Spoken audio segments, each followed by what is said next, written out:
My name is Natalie. For most of my life, that name held no real weight at the family dinner table. It was just a placeholder between courses, something to call out when asking me to pass the bread or fetch another plate. In that room, surrounded by people bound to me by blood but not by belief, my existence felt more symbolic than real. I was the one they talked over, not to. The one whose presence was convenient but not consequential. My ideas, goals, and even casual thoughts were met with dismissive chuckles or the kind of silence that screams louder than words. Family dinners have always carried a reputation of warmth and connection, but in some households, they are battlegrounds disguised as tradition. In mine, the table was long, the food was plenty, but the space to be seen for who you are was scarce. Conversation flowed easily for some, usually the men or the women who followed a script the elders approved of. But when I opened my mouth, there was a pause, not because they were listening, but because they were preparing their counterattack. I was not what they expected. That I knew early on. I didn't dream of becoming a wife first, or build my aspirations around proximity to someone else's power. I didn't choose a career that could be summarized in one polite sentence. And I certainly didn't limit my voice to echo what they wanted to hear. For them, that was rebellion. For me, it was survival.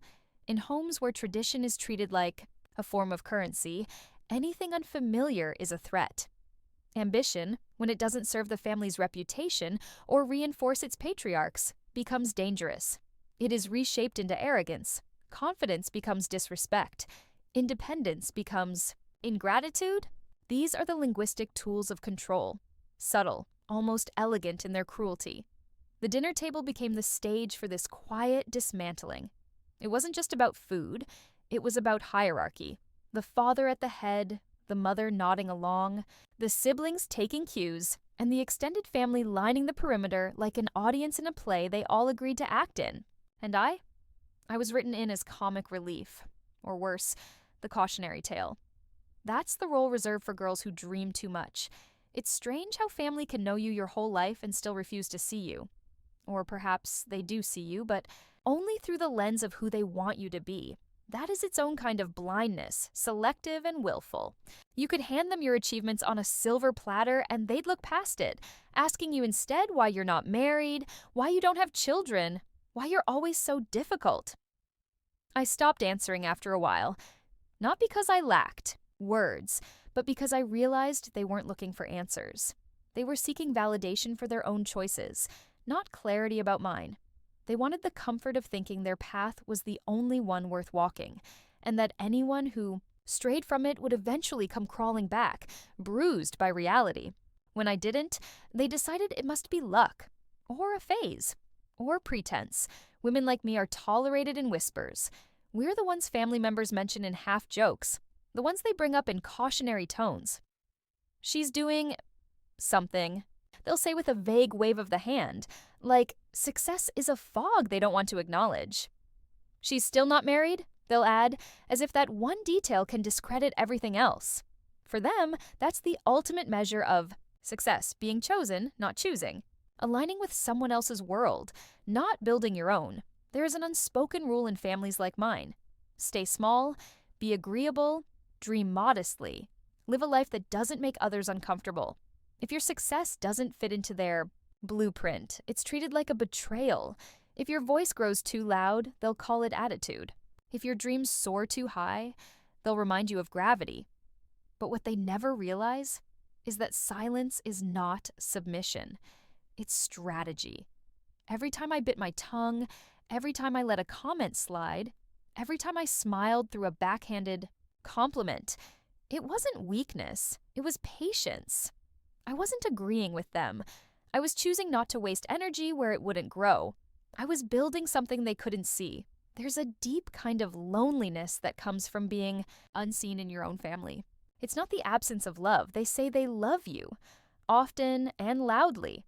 It's the absence of recognition, of being valued for your truth, not just your presence. Being loved for who you are is not the same as being loved for fitting in. At that table, I wasn't Natalie the thinker, the doer, the builder of ideas. I was Natalie, the daughter who needs to settle down.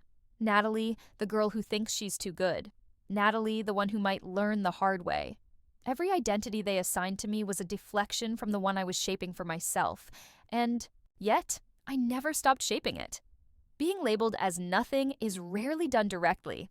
It doesn't come wrapped in explicit language or open insults. It arrives slowly, dripped into your perception drop by drop, until the idea of your own smallness becomes internalized.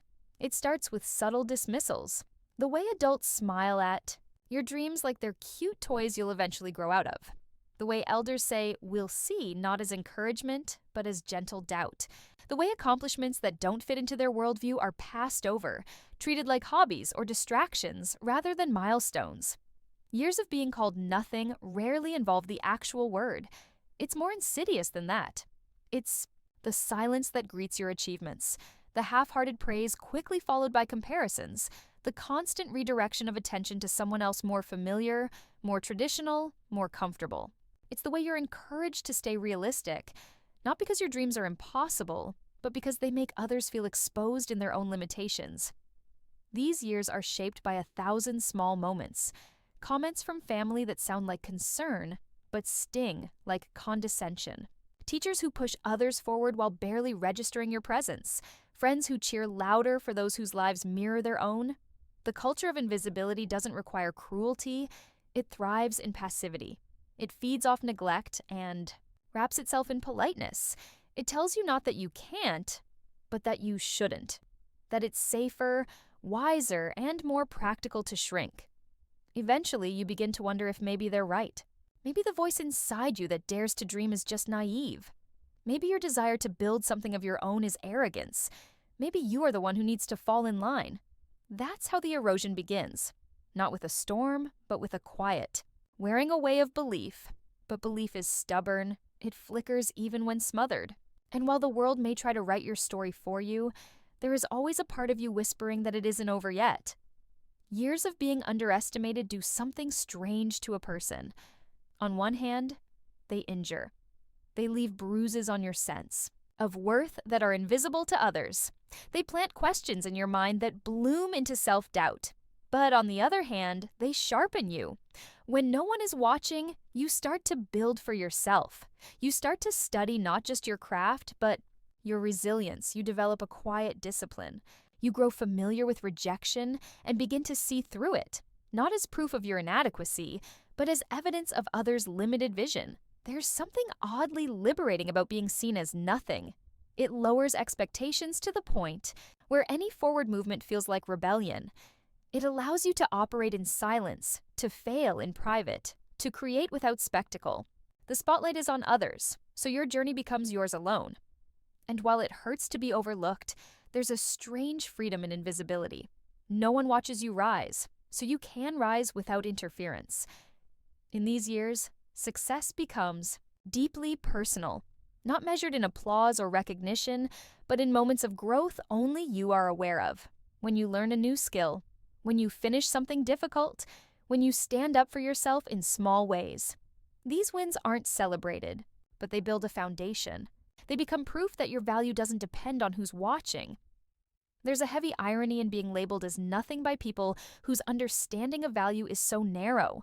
Often, those who diminish others do so from a place of deep fear. Fear of change, fear of difference, fear of being left behind. So they cling to what they know and treat unfamiliar ambition as a threat. But their dismissal isn't a reflection of your worth. It's a reflection of their limitations. The years of nothing are also years of gathering. Gathering knowledge, experience, clarity. Learning to differentiate between validation and value. Understanding that just because someone doesn't see, your light doesn't mean it isn't shining. These are the years when you discover the difference between noise and substance, between approval and purpose, between comfort and growth. People often underestimate the cost of silence, not just the silence imposed by others, but the silence you begin to impose on yourself. When your words are constantly ignored or belittled, you start to speak less, not because you have nothing to say, but because you tire of being unheard.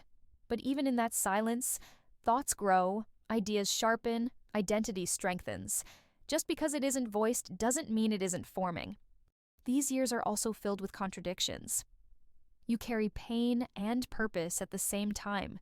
You feel invisible, yet deeply rooted in your own evolving identity. You want to be seen, but not if it means shrinking to fit someone else's gaze. You're building something real, even if it looks like nothing to the world. And perhaps the most powerful contradiction, while being labeled nothing, you start to feel more like yourself than ever before.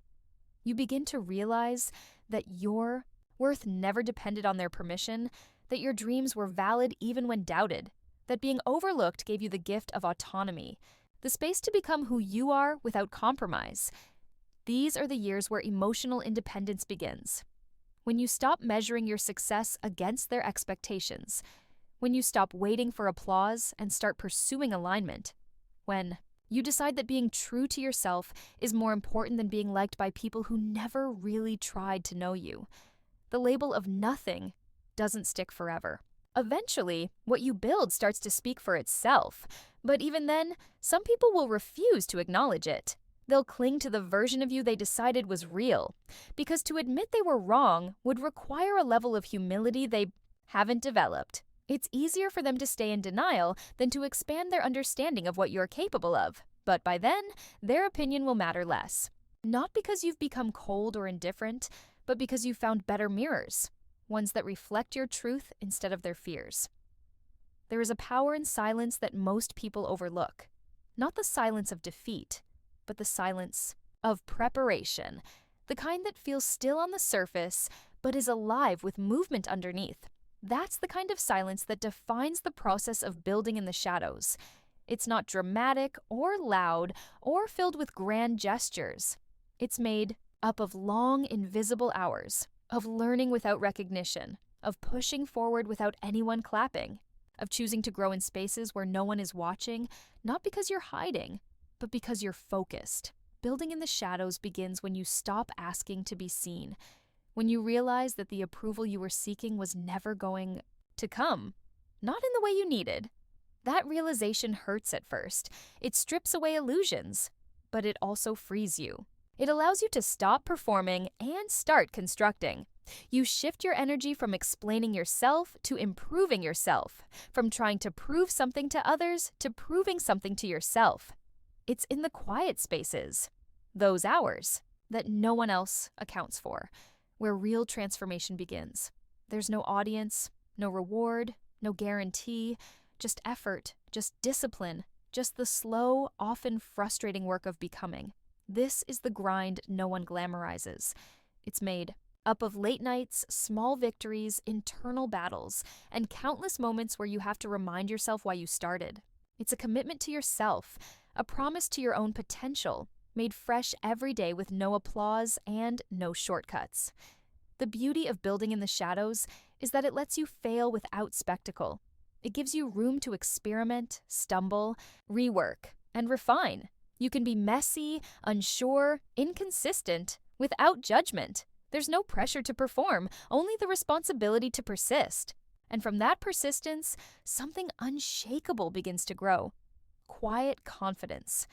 Not the kind that needs to be proven, but the kind that is felt. Not the kind that demands attention, but the kind that sustains momentum. People often mistake visibility for success, but visibility is a byproduct, not the foundation. True success is built in obscurity, when no one is validating your efforts, when nothing is certain, and when the only person who believes in you is you. That is the crucible of greatness. That is where character is forged. There's a misconception that if no one sees your work, it doesn't matter. But the opposite is often true. Work done in solitude is the most honest kind. It's free from performance, free from comparison, free from distraction. In that space, you're not trying to impress. You're trying to improve. You're not chasing trends. You're discovering truth. It's a process that demands patience, humility, and grit. The world rarely rewards that kind of process immediately. It wants the final product, the polished result, the overnight success story. But there are no overnight successes. Only years of unseen labor suddenly made visible. only the end result of sacrifices no one bothered to count. That's the paradox of success. By the time people notice, the real work is already done. And the person they're applauding is no longer the person who needed their applause. Building in the shadows also teaches you about ownership. When no one is watching, every win belongs to you. Every insight, every step forward, every small breakthrough, it's yours. Not borrowed, not conditional, not given by someone else's standards. That kind of ownership builds strength. It means you're not relying on external praise to keep going. You're driven by something internal, something deeper and more lasting. The internal world you construct during those years becomes your foundation. It teaches you how to stay centered even when circumstances change. It gives you a compass that doesn't shift with trends or opinions. You become anchored in your own values, your own progress, your own path. And because you built it yourself, no one can take it away from you. Another quiet power of this period is clarity. When you're building in the shadows, you learn what really matters to you. You strip away the noise. You see who sticks around when there's nothing to gain. You recognize what drains you and what energizes you. You learn to focus on what's essential. That clarity becomes a kind of armor. It protects you from distractions and helps you make decisions from a place of truth instead of fear. There's something sacred about doing meaningful work without an audience. In a world obsessed with visibility, it feels almost radical. But that sacredness is what sets apart those who are truly committed from those who are simply performing. Visibility can come and go, but a life built on intention, quiet, consistent, and aligned, endures. Building in the shadows doesn't mean hiding. It means preparing. It means choosing depth over display. It means trusting the process even when the results are invisible. It's a refusal to let your value be dictated by attention. It's a deep-rooted belief that what you're becoming is bigger than what anyone else sees right now. These are the years that change you. Slowly, yes, but permanently. They teach you discipline without reward, passion without praise, progress without permission. You begin to understand that your work is not just what you produce, it's who you become while producing it. And when the time comes, when your work begins to emerge into the light, it doesn't feel like arrival. It feels like confirmation. Because you were never doing it for the moment. You were doing it because it mattered. Because you couldn't not. Because something inside you demanded to be built, even when the world wasn't watching. Respect often arrives late. Not because it wasn't earned earlier, but because the people closest to you were never ready to give it. They were too familiar with your beginnings to accept your evolution, too invested in your limitations to notice your growth. When change comes quietly and steadily, those who never paid attention to the journey are startled by the result. That is why validation from the outside sometimes shakes the inside. The unexpected guest is never just a person, it is a symbol. It represents a break in the cycle, a disruption in the family script that everyone knew by heart. When someone from outside the inner circle offers acknowledgement, authority, or esteem, it challenges everything that was assumed, dismissed, or ignored. Especially when that person holds the kind of status that the family reveres: titles, power, money, or influence. In that moment, words carry more weight not because they are more truthful, but because they come from a source the family cannot easily reject. Recognition is political in many families. It flows along lines of tradition, gender, age, and status. It isn't always about merit. It's about who fits the mold. The unexpected guest disrupts that formula. When someone who doesn't share the biases of the family affirms what you've quietly built, their words pierce through old narratives. Not because they're wiser, but because they come without the baggage of familiarity. What this outsider sees clearly, your family may have spent years refusing to acknowledge. It's not always hatred that blinds them. Sometimes it's habit. They've memorized a version of you that suits their worldview. One where you are secondary, one where you must eventually come back to what's normal. When you don't, they assume you're lost. When someone they admire affirms you, they are forced to reconsider what they've ignored. This interruption causes discomfort, even confusion, because authority has been outsourced. For years, the family sat at the top of its own hierarchy, handing out praise sparingly and measuring success by its own limited definitions. The unexpected guest bypasses those rules. Their words skip the line. Their approval carries a different gravity. It destabilizes the quiet contempt that's been treated as tradition. In that moment, the family faces a mirror they didn't ask for, one held by someone they respect. It reflects back not just your growth, but their blindness. The years they spent undermining you now seem short-sighted. The things they dismissed as childish or rebellious are reframed as visionary. The independence they criticized is rebranded as strength. And they did not arrive at this conclusion themselves. It was handed to them by someone whose opinion they consider credible. This shift can be both gratifying and unsettling, because the validation is real, but it comes with complexity. You spent years building your worth without needing their approval. Now that someone else has acknowledged it, the family sees it differently, not because it suddenly became real, but because it was spoken in a language they understand. Status. There is a lesson in this, that sometimes people need to hear truth from a source they value before they'll recognize what was in front of them all along. It's not fair, and it's not noble, but it's human. People cling to hierarchies because they give them control. When those hierarchies are broken by an outsider's voice, they must confront their own limitations. What happens next is revealing. Some family members may pivot. They may begin to show pride, support, or interest that was absent before. It may be genuine, or it may be strategic, a way to stay aligned with perceived power. Others may double down, clinging to their skepticism more fiercely, feeling threatened by the shift in dynamics. They may question the outsider's judgment, diminish their relevance, or retreat into silence. Either way, the equilibrium has been disturbed. But for you, the one who was underestimated, it is a moment of deep internal shift.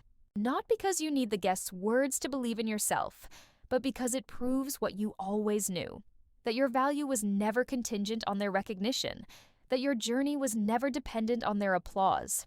That truth can stand, even when denied, and that excellence has a way of revealing itself, often when least expected. There is also a certain irony in how influence works.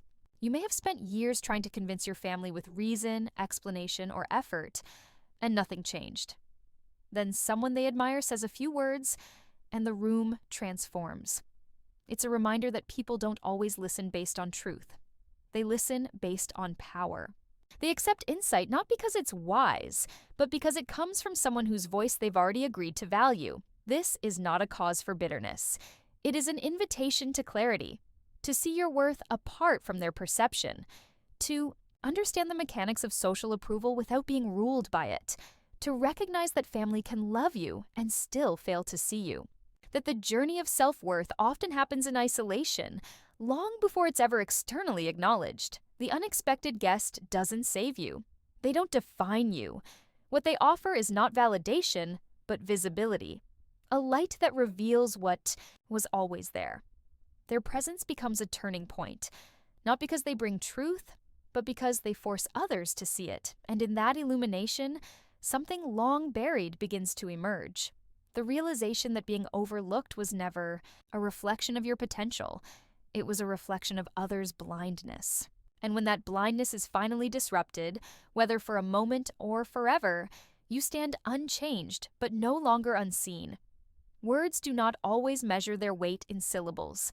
Some arrive quietly, respectfully, almost casually, yet carry enough gravity to fracture an entire legacy of dismissal. One word, spoken with intention and recognition, can cut through years of minimization. Not with anger, not with confrontation, but with dignity. And sometimes, that word is not an argument. It's an address. There is a peculiar power in being formally acknowledged by someone who does not owe you reverence, yet offers it anyway, especially when that recognition occurs in the presence of those who never did. When a single word, measured, respectful, authoritative, is spoken in reference to you, it creates a dissonance so sharp it becomes undeniable. And when that word is ma'am, it does not merely refer to gender or politeness. It points to something much deeper: legitimacy, autonomy, and earned authority. In the right context, ma'am is not just about age or formality. It is a public statement of professional or social respect. It implies standing, dignity, a position worth addressing. When spoken sincerely, it acknowledges the presence of a woman who commands recognition, not by force, but by merit. And when this word is spoken in a room that has for years resisted seeing you as more than a child, more than a daughter, more than a deviation from tradition, it becomes a turning point. A disturbance in the atmosphere. A shift that changes not just perception, but posture. Respect, when spoken aloud in the language of status, resets the emotional architecture of a room. Suddenly, the very people who once reduced you to your rebelliousness are forced to contend with the fact that someone they admire refers to you with reverence. And in that moment, every side glance, every dismissive comment, every joke made at your expense is pulled into the spotlight. Not through confrontation, but through contrast. Contrast reveals what familiarity has dulled. When an outsider addresses you with respect and insiders don't, the disparity becomes visible. It can no longer be dismissed as imagined or exaggerated. It stands in the open, challenging the hierarchy that has long thrived on your silence. Ma'am is a simple word, but in spaces where you have only ever been tolerated, it is a declaration. What makes it even more powerful is that it requires no self-promotion. It is not demanded, it is given, and its presence invalidates years of subtle erasure. It doesn't argue for your value, it confirms it, with no need for explanation, no need for debate. Just a word spoken from a mouth that carries institutional or professional authority and heard by ears trained to respect that source. That's all it takes to shift the air. The word arrives, and suddenly the unspeakable becomes undeniable. In that moment, the family is not only hearing you being respected, they are hearing themselves not having done so. They are witnessing someone of social or professional stature affirm what they could not or would not. And this isn't about ego. It's about recognition. It's about the visibility that comes when someone not emotionally entangled speaks, clearly with no filter of resentment or familiarity. It's about the disarming neutrality of external validation. What ma'am does in a room where you were always the girl who needs to learn her place is reframe the narrative. It rewrites the script without permission. Suddenly, the woman who once was labeled nothing special is addressed with the kind of formal honorific reserved for professionals, leaders, or decision makers. Not for family roles, not for traditional markers, but for presence, contribution, identity. It is not a compliment. It is an acknowledgement. It does not flatter. It affirms, and once affirmed publicly, privately held doubts begin to crumble, even if no one admits it. Even if the facial expressions remain stoic, the word leaves its mark, it echoes after the conversation moves on. It replays in the minds of those who spent years underestimating you, because it did not come from you, it came from someone they trust. Respect from an outsider is rarely just personal. It becomes social capital. It forces a reevaluation. People who dismissed your trajectory now reconsider their position, not because they've had a moral awakening, but because the social signals have changed. And for people who are invested in appearances, those signals matter more than the truth they ignored for years. Ma'am becomes a pivot point. It is not loud. It is not dramatic. It's worse. It is polite, which means they can't fight it. They can't frame it as aggressive or emotional. It was delivered calmly, with poise, with no agenda, just clear, unambiguous respect. And that, more than anything, destabilizes the comfortable roles the family had assigned. To be addressed with such regard by someone who holds cultural or economic authority forces a kind of pause. That pause is where power shifts, not because you demanded it, but because someone else affirmed it without knowing they were entering a battlefield of family politics. That's the beauty of it. The guest doesn't know the backstory. They just respond to who you are now, without context, without history, without inherited bias. This interruption, this word, marks a boundary in time. Before it, your worth was debated. After it, your worth is witnessed.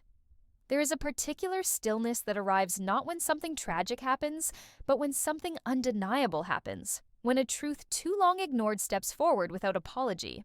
That kind of stillness is not quiet by accident. It is silence forced into existence by the weight of recognition. And in that silence, faces freeze. not in shock from conflict, but from confrontation with a reality they can no longer distort. This freezing is not theatrical. It is not the dramatic pause of someone caught in an argument. It is the paralysis that comes from realizing the architecture of one's assumptions has collapsed. The foundation of years spent underestimating someone begins to erode when respect, real, visible, external respect, is offered in a setting where it was once absent. That is when the eyes go wide, the smiles fade, the expressions lock. Faces freeze when old hierarchies break in real time. This stillness is not caused by anger. It is caused by dissonance, the dissonance between the version of someone they kept repeating and the version now being acknowledged without their permission. It is the dissonance of being proven wrong in public, not through confrontation, but through the soft certainty of someone else's recognition. There is no louder silence than the one that follows public confirmation of what they privately dismissed. It is easy to belittle someone in private. It is easy to downplay ambition behind closed doors. But when that ambition is validated by a voice that does not carry bias or emotional history, especially in front of the very people who refuse to listen, it disrupts the internal narrative. And in that moment, denial becomes difficult to maintain. Faces freeze because there is no script for this. There is no practiced reaction to gracefully acknowledge that the person they treated as inferior is now being addressed as a peer or a leader or an equal, if not more. And because the shift is not loud, they cannot defend against it. There is nothing to argue with. The respect was offered without provocation, and so the reaction becomes internalized. Their defense cannot be spoken, so it becomes a tightening of the jaw, a stillness in the posture, a narrowing of the eyes. It becomes visible even when nothing is said. That silence is revealing. It is the kind of silence that follows disruption, when the balance of power has changed and no one knows what to say. Sometimes the most profound emotional reckonings are not expressed through words, but through stillness. When people are forced to watch a new reality unfold, one that they tried for years to prevent, they do not erupt. They retreat inward. They freeze because the space they once controlled has slipped from their grasp. And now there is nothing to anchor their assumptions. They are forced to sit in the discomfort of someone else's growth. The look on their faces becomes a mirror of all the years they said you were nothing, because now they are being seen not just as skeptics, but as witnesses to their own failure to see clearly. Recognition from someone they value has made their dismissiveness visible, and visibility makes it harder to justify. That's what causes the freeze. Not just the shift in your role, but the exposure of their misjudgment. It is difficult for people to accept that they misread someone's entire trajectory, especially when that someone is close to them. Pride makes it hard to admit error. Ego makes it even harder. So, when the moment of truth arrives, not as a fight, but as a compliment, an acknowledgement, a ma'am from someone they respect, the only thing they can do is freeze. They freeze because their pride has no immediate defense. They freeze because rewriting the narrative would require more humility than they have practiced. And most of all, they freeze because they were never prepared for your growth to be confirmed by someone other than you. They could reject your voice, but they cannot reject the voice of the world when it echoes your value back to them. The freezing is also an instinct of control. When people cannot dominate a moment with words, they try to contain it with silence. When the power dynamic changes without their consent, their instinct is not to adapt. It is to pause, to delay the confrontation of truth for as long as they can hold their expression steady. As if stillness could stall change. But stillness is not strength. It is what happens when people run out of scripts. And in that moment, those frozen faces are not just reacting to you. They are reacting to themselves, to the roles they played, to the parts they repeated, to the beliefs they held onto because it made them feel superior, stable, correct. Now, those beliefs are melting under the quiet heat of exposure, and what's left is discomfort without vocabulary. Sometimes, that discomfort never gets translated. It just lingers. A tension that changes how they look at you, even if they never apologize, never explain, never say anything at all. But silence, too, is a confession. A frozen face is its own admission. When someone who has always dismissed you can no longer do so without revealing their own prejudice. They do not pivot gracefully. They lock up. Their face becomes the only honest part of them for a moment. Not because they are finally ready to respect you, but because they don't know how to continue pretending they don't. Worth is not inherited, gifted, or assigned. It is realized. And for some, the realization does not happen in a moment of triumph, but in the quiet aftermath of having been doubted for too long. It is not shaped by applause or recognition, but by endurance, by the slow, steady confrontation of every voice, internal and external, that once whispered, "You are not enough." To redefine worth is to remove it from the hands of others. It is to dismantle the systems, beliefs, and comparisons that try to measure it for you. It is to say, without bitterness, that their silence did not define your value, and their approval cannot contain it.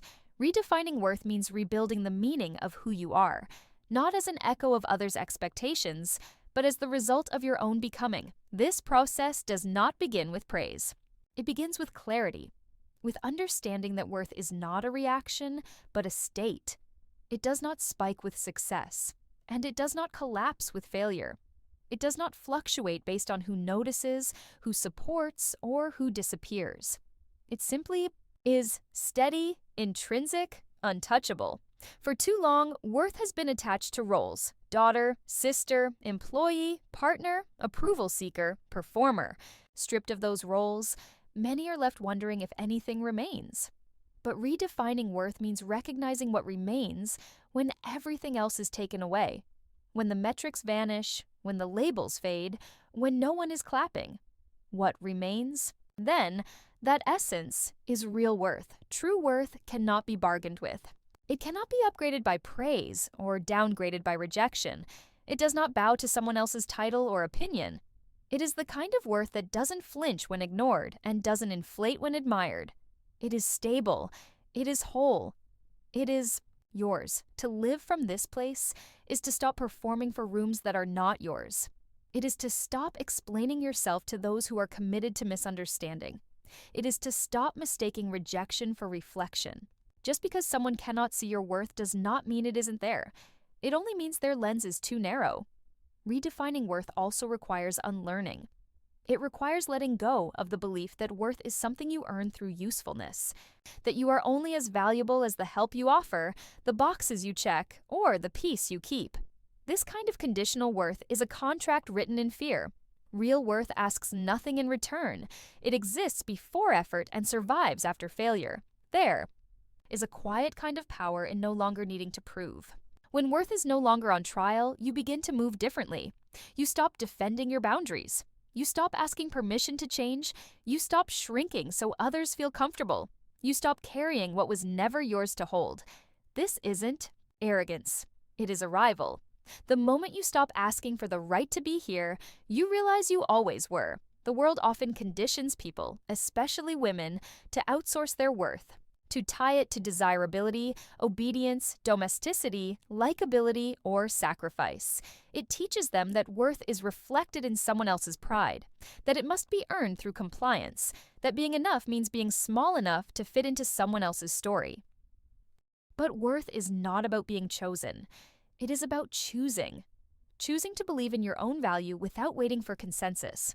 Choosing to stay rooted in truth, even when it's inconvenient.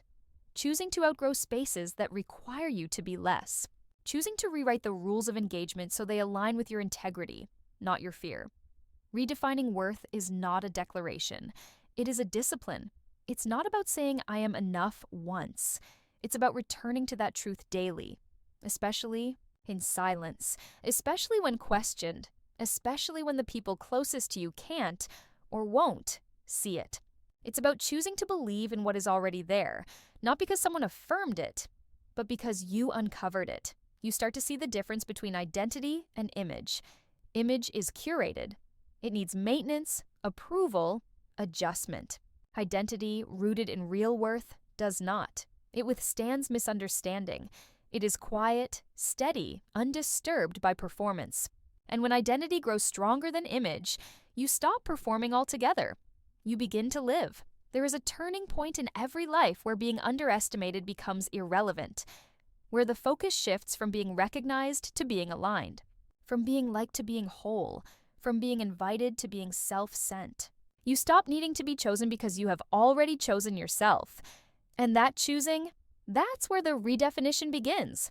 To redefine worth means letting silence be a witness, not a weapon. It means no longer being shaken when others are unimpressed. It means recognizing that people who cannot validate themselves will often deny validation to others. And it means seeing that your worth is not reactive. It is rooted. When you know your worth, you stop chasing rooms that treat you like a question. You seek only those that honor you as an answer. You stop over-explaining, over-apologizing, over-compensating. You release the need to justify your existence. You stop carrying shame that was never yours. Redefining worth also means reclaiming your narrative, not the one assigned to you, but the one you write yourself. It is not built from the outside in, but from the inside out. It is not built to please, it is built to live. Not to protect others' comfort, but to protect your peace. There will still be moments of doubt.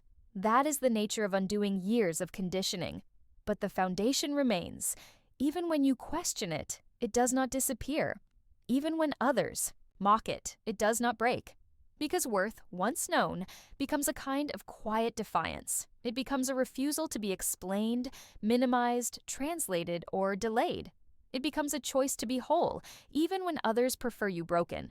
It becomes a soft, steady flame that outlasts every storm. A truth that no longer needs to be said out loud to be real.